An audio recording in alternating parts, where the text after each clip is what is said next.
नमस्कार, आप देख रहे हैं चैनल न्यूज। मैं हूं आपके साथ उन्नति भटनागर और बात उत्तर प्रदेश के बेहद ही अहम मुद्दे की, जहां उत्तर प्रदेश में असिस्टेंट टीचर्स के जाली और मनगढ़ंत सर्टिफिकेट के आधार पर नौकरी पाने वाले मामले में इलाहाबाद हाईकोर्ट ने कड़ा रुख अपनाया है। जहां असिस्टेंट टीचर्स ने आरोप लगाया था कि उन्हें जाली और मनगढ़ंत सर्टिफिकेट के नाम पर परेशान किया जा रहा है, जिस पर इलाहाबाद हाईकोर्ट ने राज्य सरकार को आदेश जारी किया, जिसमें पूरे राज्य में व्यापक जांच करने के निर्देश दिए गए हैं। कोर्ट ने प्रिंसिपल सेक्रेटरी बेसिक शिक्षा को ये काम 6 महीने के भीतर पूरा करने और यह सुनिश्चित करने के निर्देश दिए हैं कि न केवल अवैध नियुक्तियों को रद्द किया जाए बल्कि सैलरी भी रिकवर की जाए और मिली भगत करने वाले अधिकारियों के खिलाफ कड़ी कार्रवाई की जाए।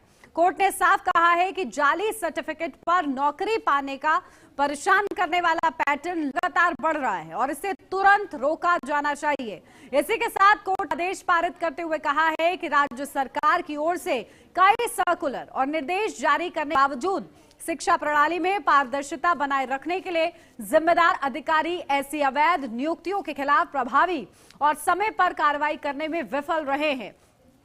इलाहाबाद हाईकोर्ट ने उत्तर प्रदेश में फर्जी दस्तावेजों के आधार पर सहायक शिक्षक के पद पर की गई नियुक्तियों पर कड़ा रुख अपनाते हुए राज्य सरकार को पूरे प्रदेश में ऐसे मामलों की व्यापक जांच के आदेश दिए हैं। करेंगे आज उसी बड़े मुद्दे पर चर्चा कि आखिर किस तरीके से इन आदेशों का पालन होगा और आखिर अब तक जिस तरीके से खामियां पाई गई हैं, अब इस आदेश के बाद कितनी तत्परता उसमें देखने को मिलेगी। तो देखिए, 6 महीने का समय दिया गया है और 6 महीने के अंदर जांच होगी। जो भी सहायक शिक्षक फर्जी तरीके से सैलरी ले रहे हैं उनकी सैलरी तक रिकवर की जाएगी। ये इलाहाबाद हाईकोर्ट की ओर से आदेश है। और देखिए, फर्जी दस्तावेजों से नौकरी पाने वालों पर अब सख्त कार्रवाई होगी।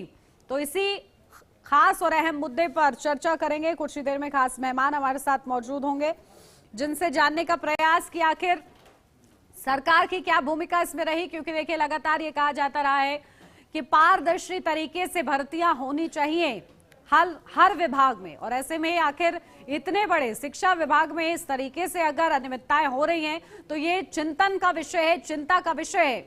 और इसी के लिए देखिए आप, क्योंकि हाईकोर्ट की ओर से आदेश आ चुका है, इसका पालन किस तरीके से होता है ये भी देखना होगा। तो इलाहाबाद हाईकोर्ट ने कार्रवाई का आदेश दिया है। फर्जी दस्तावेजों से नौकरी पाने वालों पर कार्रवाई हो, 6 महीने के अंदर अंदर जांच हो ऐसे शिक्षकों पे, ऐसे सहायक शिक्षकों पर जो कि फर्जी तरीके से, यानी कि अपने डॉक्यूमेंट्स को फर्जी दिखा करके, अपने सर्टिफिकेट फर्जी दिखा करके वो नौकरी तो हासिल कर लेते हैं और बच्चों के भविष्य के साथ देखिए ये बड़ा खिलवाड़ हो जाता है। और इसीलिए हाईकोर्ट सख्त इस पूरे मामले पर है ताकि शिक्षा में किसी भी तरीके की अनियमितताएं ना हो, खास तौर से बच्चों के भविष्य के साथ कोई भी खिलवाड़ ना हो। इसके लिए जरूरी है कि शिक्षक भर्ती में जो प्रक्रिया है वो पारदर्शी तरीके से अपनाई जाए और इसमें जो अनियमितताएं हैं उन पर अंकुश लगे। और चलिए इसी पर चर्चा करते हैं और चर्चा की शुरुआत करते हैं। खास मेहमान हमारे साथ जुड़ गए हैं, सीधा आपको रूबरू कराती हूं। हमारे साथ शमशी आजाद, प्रवक्ता भारतीय जनता पार्टी से जुड़ गए। शमशी जी, बहुत स्वागत आपका। हमारे साथ डॉक्टर अशोक कुमार गुप्ता, नेता समाजवादी पार्टी से जुड़ गए। डॉक्टर अशोक जी, आपका भी बहुत स्वागत है। पुनीत मोहन, हमारे संवाददाता भी हमारे साथ जुड़ गए। इससे पहले कि मैं मेहमानों का रुख करूं, पुनीत आपके पास आ रही हूं, क्योंकि देखिए हाईकोर्ट की ओर से ये सख्त आदेश दिया गया है। ना केवल ये कहा गया है कि आप जांच करें, बल्कि ये भी कहा गया है कि आप पुरानी सैलरी जो है वो भी रिकवर करें। कितना सख्त आदेश? देखिए उन्नति, उत्तर प्रदेश में जो एडेड कॉलेज हैं, सबसे पहले इस पूरी एजेंडा है इसको समझना होगा। दरअसल जो उत्तर प्रदेश में एडेड कॉलेज हैं, पहले इनकी भर्ती होती थी तो एक कमेटी गठित होती थी जिसमें जिला विद्यालय निरीक्षक होते थे, बीएसए होते थे, डीएम होते थे, स्कूल के मैनेजर होते थे और अन्य सदस्य होते थे। ये लोग इंटरव्यू करते थे और इंटरव्यू करने के दौरान जिसका ये चयन करते थे उसको असिस्टेंट प्रोफेसर के पद पर नौकरी प्रदान करी जाती थी। लेकिन जब योगी सरकार बनी तो सीधे तौर पर इसमें कई धांधलियां भी पकड़ी गई। जो लोग अयोग्य थे, यानी कि जो उस योग्यता के थे ही नहीं, उनको भी असिस्टेंट प्रोफेसर की नौकरी दे दी गई थी। पैसे के लेन देन के चलते ये नौकरी हुई थी। इसके बाद आयोग का गठन होता है योगी सरकार में।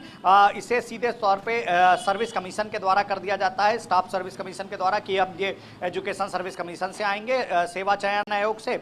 लेकिन अब इसमें भी सबसे बड़ी बात देखिए कि पिछले वर्ष 910 पदों के लिए असिस्टेंट प्रोफेसर की वैकेंसी निकली थी, जो कि आयोग ने कराई। लेकिन होता क्या है, ये भी पर्चा लीक आउट हो जाता है और इसके बाद में ये भर्ती रद्द होती है। तो परिस्थितियां वैसी ही हैं। अगर पहले ये आरोप लगते हैं कि पैसा लेकर के नौकरी दी जाती थी, तो अभी आयोग बनने के बाद, गठन होने के बाद भी जो वैकेंसी निकली 910 पदों की, और उसके बाद उस पर जो पेपर हुआ, एग्जाम हुआ, उसे रद्द करना पड़ा। कारण साफ था कि एसटीएफ ने 3 लोगों की गिरफ्तारी करी थी जिन्होंने इसका पेपर लीक आउट किया था।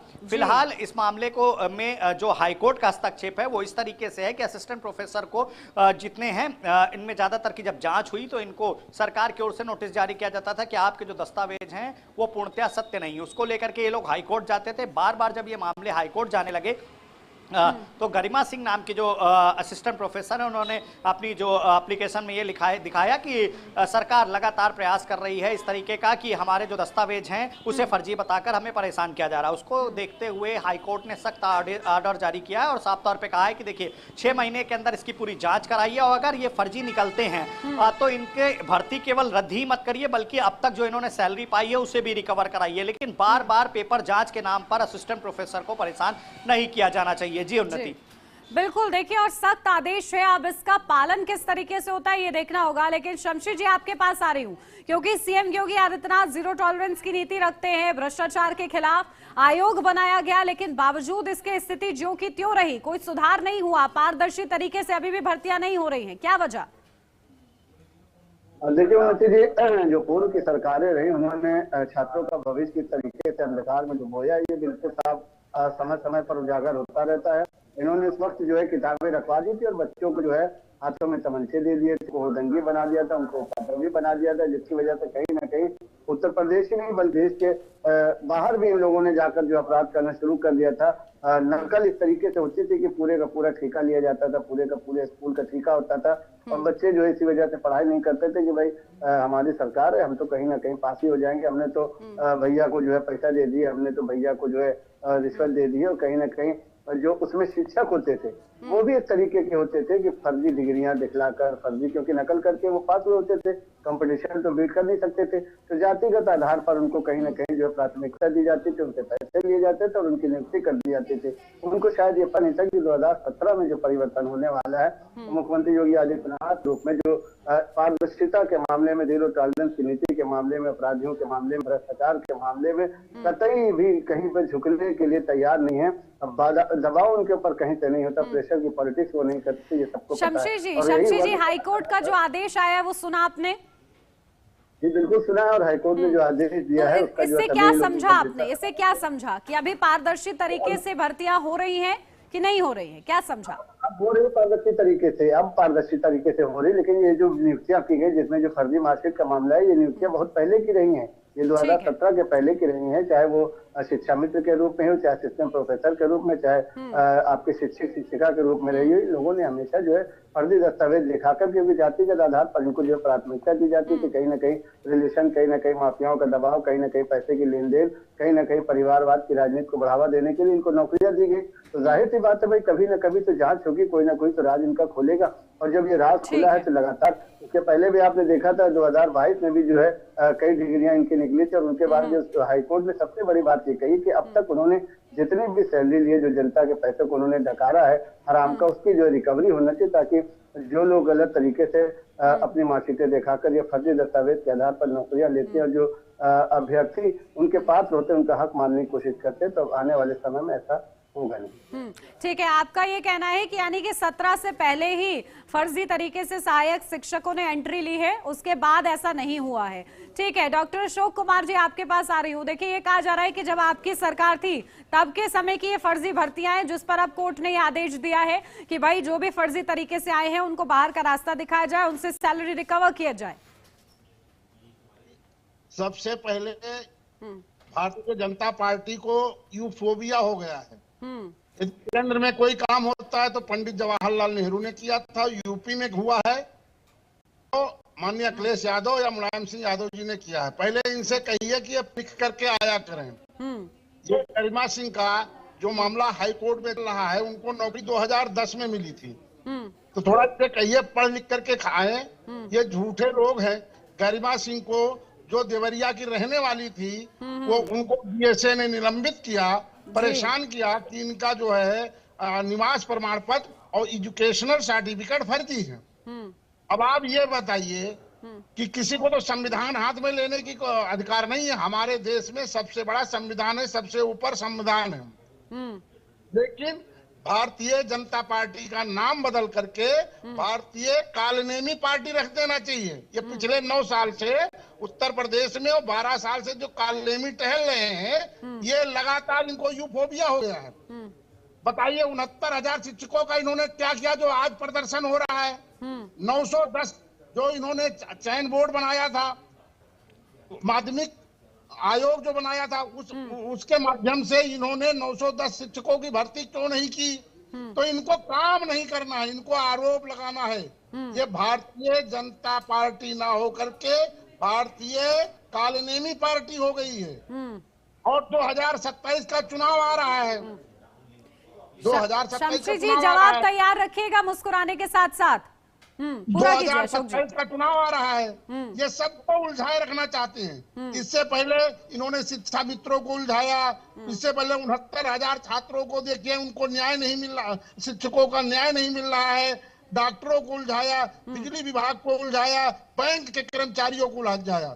तो ये कालनेमी लोग जब तक सत्ता में बने रहेंगे, इनका एक ही इलाज है, जनता 2027 में इनको हटा करके अब दम लेगी। उसी दिन से हमारे प्रदेश और देश जीरो टॉलरेंस होगा। कहाँ जीरो टॉलरेंस है?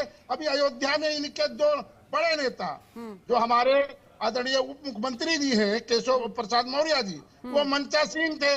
वहाँ लात घूसे जो बड़े भाजपा के नेताओं में चल रहे थे। ठीक है चलिए मुद्दे से नहीं भटकते, इसी मुद्दे पर रहते हैं। ठीक है शमशी जी इसका जवाब चाहिए आपसे, क्योंकि आपने कहा कि 17 से पहले की ही ये भर्तियां होंगी। बाद में क्या भर्ती की जो परीक्षाएं हैं वो सही तरीके से भी हो पा रही हैं? कहीं इसी वजह से तो आप नहीं कह रहे कि ये 17 से पहले की हैं, क्योंकि अब तो परीक्षाएं रद्द हो जा रही हैं। 2010 का प्रकरण है, कह दो। ये जो कालनेमी भाई हमारे बैठे हैं, इनको पता ही नहीं है कोई चीज का, कह दो जानकारी लिया करें। बोलिए शमशी जी। ठीक है अशोक जी, आप सुनते चलिए उनको। शमशी जी, जो फर्जी डिग्रियों का मामला आया है कि इन्होंने गरिमा सिंह की बात की, लेकिन इसके बाद कि हमको जो है कम से कम 17 से 18 लोगों के नाम याद है जिन्होंने 2012 से 17 तक भी नौकरियां की और उनको जो है रिकवरी का बाकायदा हाईकोर्ट से आर्डर हुआ, उनकी नियुक्तियां रद्द की गई और लगातार ऐसे परपंच आते रहते हैं जिसमें कहीं ना कहीं फर्जीवाड़ा होता है। बात कर रहे हैं ये कि जनता ने जो है इनको बेदखल कर दिया। अरे ये छटपटाहट, ये व्याकुलता जो है स्वाभाविक है भाई, क्योंकि ये सत्ता के लोग हैं, सत्ता इनके हाथ से चली गई है और जिनके आधार पर नहीं 27 में चुनाव आ रहा है और वो कह रहे हैं कि आपके फोबिया का भी एक ही इलाज है कि 27 में आपको बाहर का रास्ता दिखा दिया जाए। तो जनता जनार्दन है, जनता के हाथ में सब कुछ है। इनके कहने से अगर होता तो हमारे ख्याल से ये अब तक जो है अफगानिस्तान और क्या कहते हैं ईरान पर भी ये कब्जा कर चुके थे। लेकिन अफसोस यही है कि इन्होंने जिनके बलबूते पर शमशी जी देखिए नीति सही है, नियत भी सही है, लेकिन आखिर उसका इम्प्लीमेंटेशन कैसे हो रहा है, अगर इस पर थोड़ा सा आप लोग मॉनिटर कर लेंगे तो आप ही के लिए बेहतरीन बात होगी, क्योंकि सत्ता आपकी है, काम से ही आप रिपीट हो सकते हैं। कहीं ना कहीं गलतियां थोड़ी सी हो जाती है, उसको मैं एक्सेप्ट करता हूँ और आपके चैनल के माध्यम से अपने अधिकारी और अपने मुख्यमंत्री तक भी इस बात को पहुंचाना चाहता हूँ कि जो शिक्षा संबंधी बातें हैं उसमें कम से कम नौकरियों की जो बातें उसमें कम से कम पारदर्शिता होना चाहिए। चाहे किसी भी वर्ग के हो, किसी भी जाति के हो, उनके साथ जो भेदभाव नहीं करना चाहिए। ये मैं आपके चैनल के माध्यम से भी खुले मन से कह रहा हूँ। लेकिन बात वही आती है ना कि जब आरोप लगाने वाले लोग आरोप लगाते हैं और वो आरोप लगाते हैं जिन्होंने हमेशा जो है गलत कामों में हाथ बटाने का काम किया, कालनेमी की बात करें। अरे अपना आप भूल गए कि आप अपने परिवार को नहीं संभाल पाए, अपने चाचा और पिता के रिश्तों को नहीं सम्मान दे पाए, महिलाओं को सम्मान नहीं दे पाए। अभी जिस तरीके से हाल ही में आप समझ लीजिए कि पूजा पाल जी जैसी विधायक इनकी महिलाओं के सम्मान की बात समाजवादी पार्टी करती है। मैं मुख्यमंत्री मायावती जी की बात भूल जाता हूँ, लेकिन अभी पूजा पाल जी को जिस तरीके से इन्होंने पार्टी से निकाला, कुछ त्रुटियां हुई उनको आप स्वीकार कर रहे हैं। इसी के साथ आगे बढ़ेंगे चर्चा में, अशोक जी का भी रुख करूंगी, लेकिन उससे पहले पुनीत एक सवाल ये कि आखिर जमीनी हकीकत क्या कह रही है? दोषारोपण तो होता रहेगा कि आपकी सरकार आने की वजह से ऐसा हुआ है, पूर्ववर्ती सरकार में तो ऐसा होता था, लेकिन वर्तमान स्थिति देखकर आपको क्या लगता है? देखिए, उन्नति जमीनी हकीकत को अगर जानना हो तो समाजवादी पार्टी और भारतीय जनता पार्टी दोनों की बात करते हैं। देखिए, 2023 में शिक्षा सेवा चयन आयोग का गठन हुआ, उसके बाद असिस्टेंट प्रोफेसर की भर्तियां आयोग के माध्यम से होने लगी। पिछले साल इन्होंने ही भर्ती कराई, 910 पदों पर वैकेंसी निकली, लेकिन आयोग का गठन होने के बाद में जो आयोग की अधीक्षिका थी, उनका जो सहयोगी था वही इस पूरे कृत्य में शामिल था। एसटीएफ ने उसको गिरफ्तार किया क्योंकि वो पेपर लीक आउट कर रहा था। और सबसे बड़ी बात, शायद इसका बीजेपी के प्रवक्ता जवाब ना दे पाए, 1 वर्ष पहले विधानसभा में यह सवाल उठा था कि बलिया के जो जिला विद्यालय निरीक्षक हैं रमेश सिंह, उन्होंने ऐसे लोगों को भर्ती कर रखा जो आयोग हैं, उसमें एक भाजपा एमएलसी का बेटा भी है जो रेंज रोवर जैसी गाड़ियों से चलता है और 80,000 की नौकरी कर रहा था। अब सबसे बड़ी बात कि आयोग का गठन होने से पहले भाजपा के लोग भी सत्ता के दबाव में कहीं ना कहीं ऐसी नौकरियां जो है ज्वाइन करा रहे थे अपने लोगों को। सबसे बड़ा सवाल उठा था। फिलहाल उसकी जांच चली, रमेश सिंह को हटाया गया वहां से, लेकिन अभी भी मामला ठंडे बस्ते में। आयोग बनने के बाद भी स्थिति यह है कि वैकेंसी तो निकली, पेपर हुए, पेपर होने के बाद में भी सीधे तौर पे जिस तरीके से आप देखिए कि पेपर होते हैं और भर्ती रद्द हो जाती है क्योंकि एसटीएफ 3 लोगों को गिरफ्तार करती है। तो सबसे बड़ी बात की उद्देश्य यह था कि पारदर्शिता रहे, सुनिश्चितता रहे और सीधे तौर पर सुरक्षित पेपर हो, पूरी तरीके से सेफ हो, लीक आउट ना होने पाए, जिस पर कहीं ना कहीं विफलता हाथ लगी है। समाजवादी पार्टी पर जो आरोप लगते, देखिए उस दौर में भी कवरेज के दौरान हम लोगों ने देखा कि लोग आरोप लगाते थे कि आयोग के लोगों को जो वैकेंसी दे दी गई है, आयोग लोगों को सीधे तौर पर ज्वाइन करा दिया गया है। लेकिन तब की बात दूसरी थी। 17 में ये आते हैं, आयोग का गठन करते हैं, लेकिन उसके बाद भी किसी भी तरीके का कोई निराकरण नहीं निकलता है। भर्तियां वैसी की वैसी हैं, स्थितियां वैसी की वैसी हैं। अब इसका जवाब भारतीय जनता पार्टी और समाजवादी पार्टी के प्रवक्ता बहुत बेहतर तरीके से दे सकती। बिल्कुल, देखिए वही है कि सत्ता चली गई, सरकारें बदल गई, लेकिन वो जो स्थिति हम लोग भी देखते थे कि बैकडोर से भर्तियां हो जाती थी, वो स्थिति फिलहाल अभी पूरी तरीके से बदलती हुई नजर नहीं आ रही है। शमशी जी इस बात से इनकार तो नहीं करेंगे?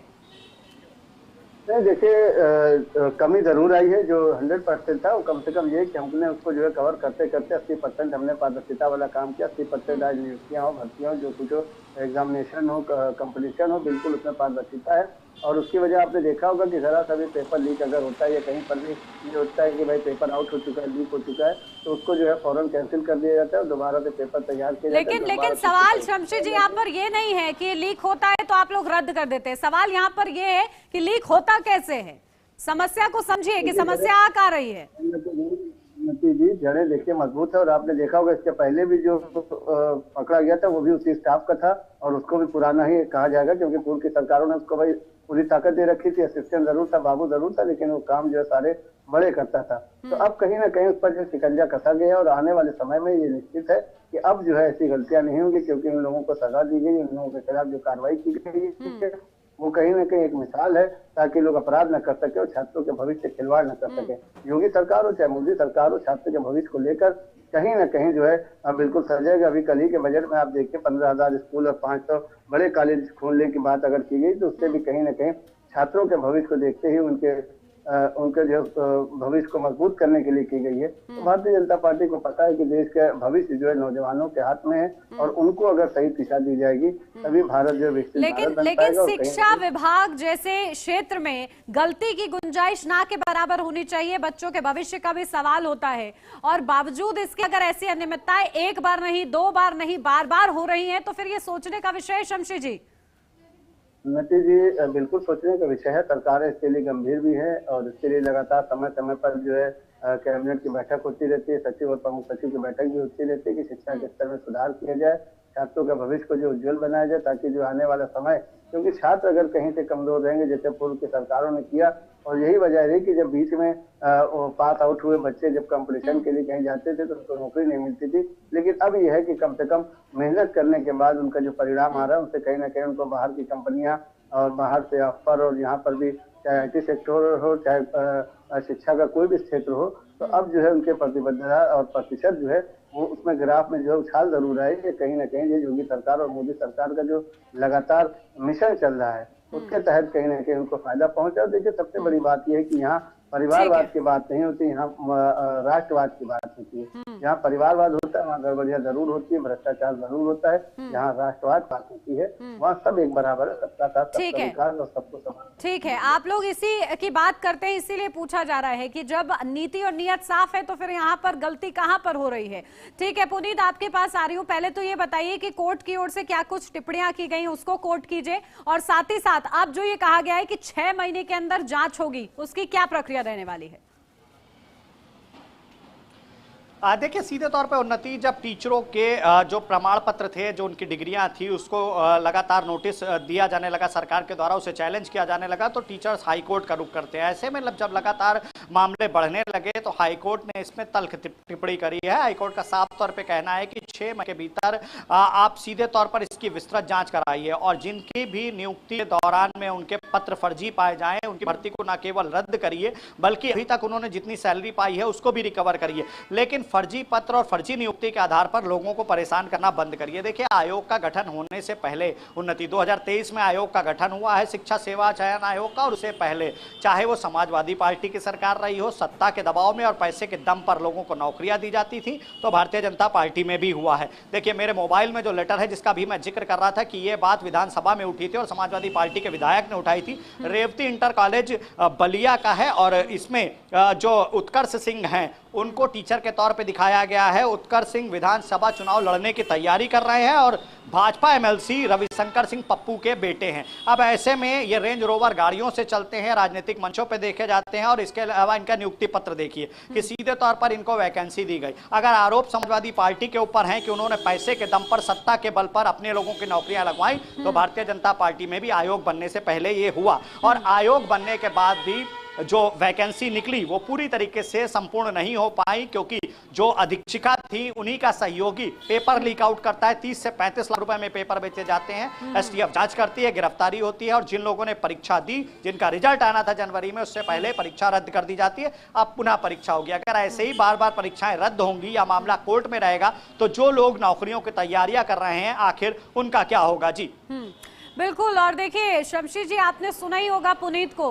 अब ऐसे में क्या आप समझ रहे हैं कि ये कितनी ज्यादा गंभीर बात है? जो आप ही की सत्ता की छाया में लोग हैं लेकिन वो रसूखदार बन चुके हैं, यानी कि उस सत्ता का दुरुपयोग कर रहे हैं। अगर उन पर नकेल आप नहीं कस पाते हैं तो कहीं ना कहीं आपकी पार्टी की छवि खराब होगी।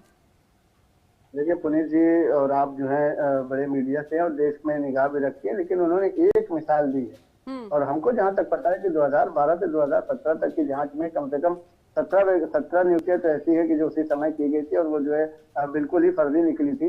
तो कम से कम 1-2 की बात अगर की जाएगी तो ये 100% अगर 1-2 है उसको भी कहीं ना कहीं योगी सरकार सही करने का काम कर रही है। और आने वाले समय में ये निश्चित है, आप निश्चित तौर पर आप सरकार की तरफ से आश्वासन समझिए भारतीय जनता पार्टी का कि आने वाले समय में पारदर्शिता के साथ सारी नियुक्तियां होंगी, क्योंकि छात्रों के भविष्य के साथ हम खिलवाड़ नहीं कर सकते। मेहनत करके जो बच्चे आते हैं, अगर उनको कंपटीशन में जगह नहीं मिलती तो उनको कहीं ना कहीं मायूसी होती है, और दूसरे लोग कहीं से अगर बैकडोर से नौकरी पा जाते हैं तो ये उनको जब पता लगता है तो उनके लिए और हताशा और निराशा होती है। तो हम सबका सम्मान करते हैं, और आने वाले समय में उन्नति जी जिस तरीके से लगातार नियंत्रण योगी सरकार का, भारतीय जनता पार्टी का, चाहे उत्तर प्रदेश हो चाहे अन्य राज्यों में लगातार नियंत्रित की जा रही है, भ्रष्टाचार को पूरी तरीके से समाप्त किया जा रहा है, तो आने वाले समय में जो भी नियुक्तियां होंगी आप समझ लेंगे पूरी पारदर्शिता के साथ। ठीक है पुनीत, देखिए क्योंकि अब ये आश्वासन तो दिया जा रहा है कि अब ऐसा नहीं होगा, और अब तो हाईकोर्ट की ओर से भी तल्ख टिप्पणियां आ गई है। उसके बाद किस किस पर गाज गिर सकती है? जो जिम्मेदार हैं वो किस तरीके से नपते हुए इस आदेश के बाद नजर आएंगे? देखिए सीधा तौर पर जिस तरीके से हाईकोर्ट ने इस मामले में तल्ख टिप्पणी करी है, आप ऐसे में जिनके दस्तावेज फर्जी निकलते हैं जाहिर तौर पर उन पर बड़ी कार्रवाई होगी। एक तरफ उनकी नौकरियां जाएंगी तो दूसरी तरफ जितनी सैलरी उन्होंने आज तक पाई होगी उसकी रिकवरी भी करी जाएगी। लेकिन इस बात को भी समझना होगा कि हाईकोर्ट की टिप्पणी इस ओर भी इशारा करती है कि फर्जी नियुक्ति और फर्जी नियुक्ति पत्र के आधार पर असिस्टेंट प्रोफेसर्स, टीचर्स, इनको परेशान ना किया जाए। सीधे तौर पर एक व्यापक जाँच कराइए। जाँच में आप इस बात की संतुष्टि करिए कि जो पेपर पर नियुक्ति के वक्त अभ्यर्थियों के द्वारा, यानी कि वर्तमान में जो टीचर्स हैं उन्होंने जब ज्वाइनिंग के समय जो पेपर दिए थे वो पूरी तरीके से सत्य हैं और अगर वो सही निकलते हैं तो उन पर किसी तरह की कोई कार्रवाई ना हो, लेकिन अगर फर्जी निकलते हैं तो उनकी भर्ती भी रद्द करिए और इसके साथ उन्होंने जो अभी तक सैलरी ली है उसकी भी रिकवरी करिए। लेकिन बार बार ये मामले हाईकोर्ट में नहीं आने चाहिए और इस तरीके का आरोप सरकार के ऊपर जो लग रहा है कि टीचर्स को फर्जी नियुक्ति पत्र के आधार पर परेशान किया जा रहा है, ये भी कहीं ना कहीं गलत है। अब तक टिप्पणी सीधे तौर पर साफ है, जो इशारा करती है कि या तो आप 6 महीने में पूरी एक जांच करा लीजिए और जिन लोगों के आप दोषी पाते हैं जिनको भी, उनके खिलाफ कार्रवाई करिए, लेकिन किसी को बेवजह परेशान ना किया जाए। जी बिल्कुल, देखिए यानी कि अब दो बातें हो गई कि जांच भी पारदर्शी हो और उसके बाद जो नियुक्तियां हो रही हैं वो भी पारदर्शी तरीके से हो। ठीक है, आप दोनों का ही बहुत शुक्रिया हमारे साथ इस चर्चा में जुड़ने के लिए। और इसी के साथ इस खास चर्चा मेरे साथ बस इतना ही। खबरों का सिलसिला आगे भी जारी रहेगा, बने रहिए।